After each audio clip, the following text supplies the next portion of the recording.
Okay, multiplying rational expressions. Not gonna lie, this is one of my favorite types of rational expressions, is when we get to multiply and divide them. They're not so bad. Adding and subtracting is a whole nother story. Adding and subtracting, not as easy. So what we're going to do is we're going to go through a few different examples of, again, rational expressions are fractions that have polynomials in the numerator and denominator. Okay, so first thing you're going to do when you start to multiply, you're going to factor anything you can in the numerator and the denominators. Then once everything is factored or organized, you then will cancel like factors out of the numerator and the denominator. Okay, lastly, you're going to multiply the remaining factors in the numerator and you'll multiply the remaining factors in the denominator, and that should be your simplified answer.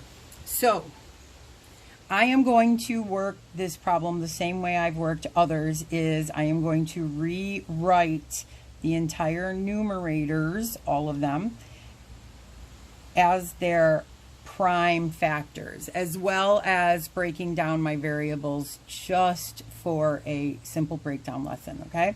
So I'll keep my values, all my different digits in line and in order as you're seeing them. So 6, though, I'm going to break down using prime factorization. 6 is 2 times 3. Okay, again, I'm using the prime factorization tree. I have prime factorization video that you can look at if you do not recall how to do this. So 6 is 2 times 3 in prime factorization. X squared is the same as times x times y, and there's only one of them there. And then times 5, and 5 is already prime, so we're not going to break it down anymore, times x. Okay? Now normally I like to organize all my factors, but we're not going to do that this time. So denominator, first denominator is just a 2. Already prime, can't break it down anymore. Times.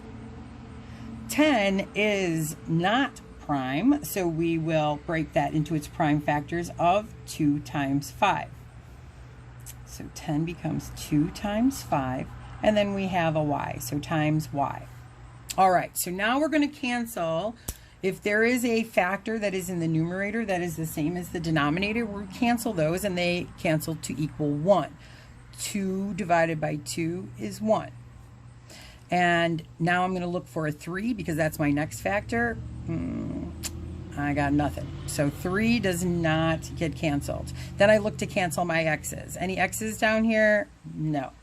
So then I move on to my y, and is there y? Yes, there is one y in the numerator, one y in the denominator, and we are done. Then we look at the next factor. It's a 5. There's a 5 in the numerator. Is there a 5 in our denominator? Yes, there is. So this 5 in the numerator cancels out this 5 in the denominator. 5 divided by 5 is 1. And look, I've got another x, but there's still no x's in the denominator. So what do we have left over in our numerator? 3 times x times x times x. So 3x to the third. And what do I have in my denominator left? Just a 2. So let's go ahead and rewrite our fraction now in simplest form. So the numerator, as stated, was 3x to the third over 2. And that is our simplified answer. Okay, in example B. This one now, as I stated in the last section of simplifying rational expressions, once we put in adding or subtracting, we have a different form of factoring to do. So I left some room underneath here to rewrite my fractions with factoring, because in my first numerator, 3x minus 3y, we can factor out the common factor of 3. So I'm going to rewrite my fraction here, and my numerator is 3, and when I factor it out, I'm left with x. Divide out my 3 from this second term, and I'm left with a negative y. Now, in my denominator, My 6 times x, I'm going to break it down into 2 times 3 times x. 2 times 3 is 6. This is the prime factorization of it. Then I'm going to go ahead and bring down my multiplication sign, my second fraction bar, and of course, the numerator is just a 2. So I'm just going to bring that down. This denominator, however, is the difference of perfect squares. So I'm going to go ahead and factor that out into the two binomials. X squared breaks up into x times x. Y squared breaks up into y times y.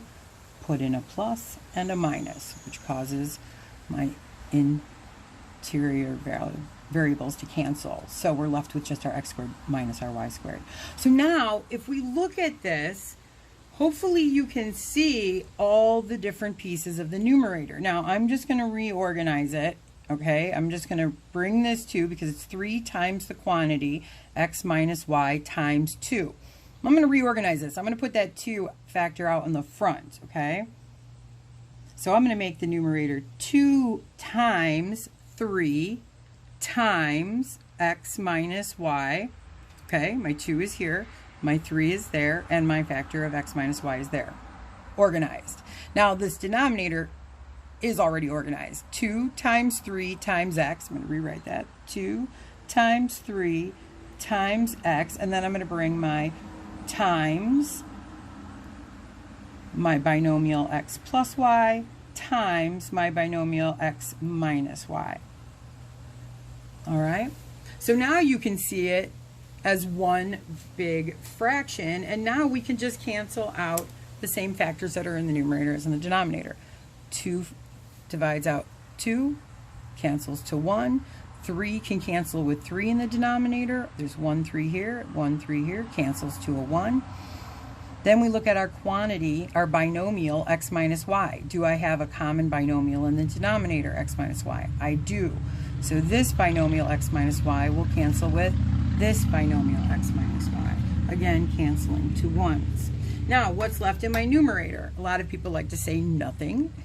But really, we have 1 times 1 times 1, right?